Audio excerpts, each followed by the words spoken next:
Welcome to வானிலா views. நல்ல மழை பெய்கிறப்ப சூடாக வடை தான் சாப்பிட்ணுமா? ஏன் சூடாக கேரட் அல்வா சாப்பிடக்கூடாதா? இன்றைக்கி கேரட் அல்வாவை எப்படி சிம்பிளாக செய்யலான்றதை இந்த வீடியோவில் பார்ப்போம். வீடியோக்குள்ளே போகிறதுக்கு முன்னாடி இது வரைக்கும் நம்ம சேனலை சப்ஸ்கிரைப் பண்ணாதவங்க முதல்ல சப்ஸ்கிரைப் பண்ணிக்கோங்க. நான் இன்றைக்கி கேரட் அல்வா செய்கிறதுக்காக 1 கிலோ கேரட் எடுத்துருக்கேன். முதல்ல இந்த மாதிரி தூள் சீவிட்டு சுத்தம் பண்ணிக்கோங்க. மேலேயும் கீழேயும் கட் பண்ணிக்கோங்க. சுத்தம் பண்ணிவிட்டு நம்ம தேங்காய் திருகி எடுப்போம்ல, அந்த இதில் இந்த மாதிரி சுரண்டி எடுத்துக்கோங்க. நான் பெரிய பல்லில் சுரண்டி எடுத்துக்கிட்டேன். சின்ன பல்லில் சுரண்டணும் அப்படின்னா ரொம்ப குட்டி குட்டியாக வரும், சீக்கிரமாக குழஞ்ச மாதிரி ஆயிரும். அப்படின்றதுனால பெரிய பல்லில் சுரண்டி எடுத்துக்கிட்டேன். இந்த மாதிரி நல்லா 1 கிலோ இருக்கக்கூடிய கேரட்டையும் நல்லா சுரண்டி எடுத்தாச்சு.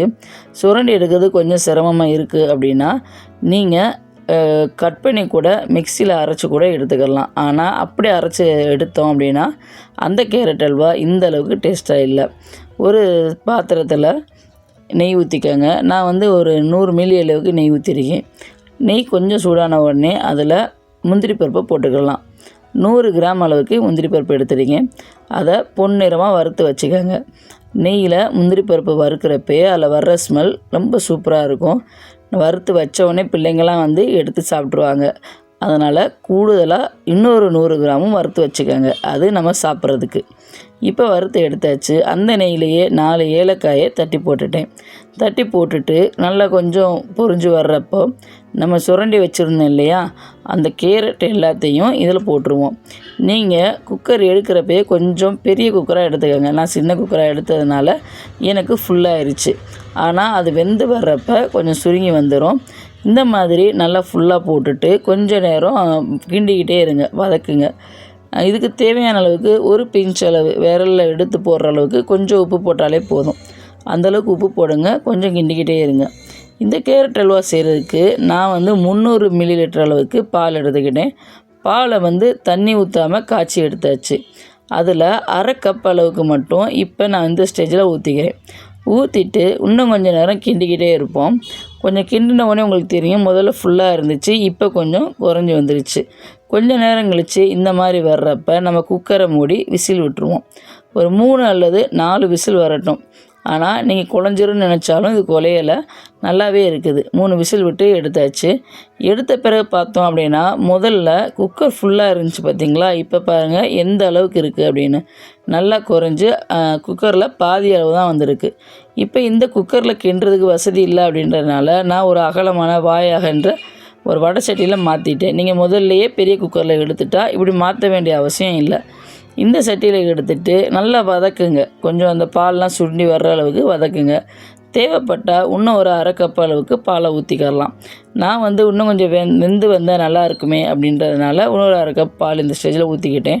ஊற்றி நல்லா வதக்கிக்கிட்டே இருங்க. இந்த பால்லாம் இன்னும் கொஞ்சம் நல்லா வற்றி சுண்டி வரட்டும். அந்த ஸ்டேஜ் வரைக்கும் நீங்கள் கிண்டிக்கிட்டே இருங்க, கரண்டியை எடுக்காமல். அடிப்பிடிக்காமல் பார்த்துக்கோங்க. அடுப்பை கொஞ்சம் நேரம் சிம்லையும் கொஞ்சம் நேரம் நல்லா ஆன்லையும் வச்சு மாற்றி மாற்றி கிண்டிக்கிட்டே இருங்க. கிண்டிகிட்டே இருக்கப்போ இதில் தேவையான அளவுக்கு ஜீனி போட்டுக்கோங்க. நாட்டு சக்கரை போட்டாலும் நல்லாயிருக்கும், ஆனால் ஜீனி போடுறப்ப தான் அதோட டேஸ்ட்டு ரொம்ப நல்லா இருக்குது. இதில் உங்களுக்கு ஏற்கனவே பால்லையும் கேரட்லேயும் இனிப்பு இருக்கிறதுனால நிறைய ஜீனி சேர்க்கணும் அவசியம் இல்லை. கொஞ்சம் அளவாக சேர்த்துக்கிட்டாலே போதும். உங்களுக்கு தேவைப்பட்டால் இடையில தேவையான அளவுக்கு இன்னும் கொஞ்சம் கூட ஜீனி சேர்த்துக்கலாம். ஜீனி சேர்த்த பிறகு அது உருகி இன்னும் கொஞ்சம் தண்ணி விட்ட மாதிரி வரும். பயப்பட வேண்டியதில்லை. நம்ம சிம்மில் வச்சு கிண்டிக்கிட்டே இருப்போம். கொஞ்சம் நேரம் கிண்டி முடித்த உடனே 10லேருந்து ஒரு 15 நிமிஷம் இருக்கும். கிண்டி முடித்த உடனே நல்லா சுண்டி வரும். இந்த ஸ்டேஜில் ரொம்ப ட்ரை ஆகணும்னு அவசியம் இல்லை. கொஞ்சம் கொலன்னு இருக்குது பார்த்திங்களா, அந்த ஸ்டேஜ்லேயே நீங்கள் என்ன செஞ்சிடலாம் அப்படின்னா அடுப்பை ஒரு 5 நிமிஷம் சிம்மில் வச்சுட்டு ஆஃப் பண்ணிடுங்க. ஏன்னா ரொம்ப ட்ரை ஆகிட்டாலும் கொஞ்சம் லேட் ஆச்சு அப்படின்னா சாப்பிட்றதுக்கு நல்லா இருக்காது. இப்போ கொஞ்சம் கொலன்னு இருக்கப்போ சாப்பிட ரொம்ப டேஸ்ட்டாக இருக்கும்.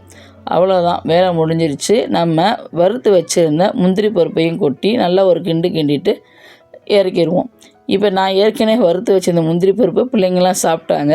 இப்போ 2வது வறுத்ததில் கொஞ்சம் கருகின மாதிரி வந்துடுச்சு. பரவாயில்ல, நம்ம தானே சாப்பிட போகிறோம், அதனால் சேர்த்து போட்டு நல்லா கிண்டி விட்டேன். கிண்டி இறக்கியாச்சு. அவ்வளோதான். ஏற்கனவே எடுத்து வச்சுருந்த கொஞ்சம் முந்திரி பருப்பையும் மேலே போட்டு ஒவ்வொரு வாய் கேரட்டோடையும் ஒரு முந்திரி பருப்பு வர்ற மாதிரி போட்டு கொடுங்க பிள்ளைங்களுக்கு. ரொம்ப டேஸ்டான ஹெல்த்தியான இந்த கேரட் அல்வா செய்கிறது எப்படி இருந்துச்சுன்னு நீங்கள் இந்த வீடியோவோட கமெண்ட் பாக்ஸில் சொல்ல மறந்துடாதீங்க. தேங்க்யூ.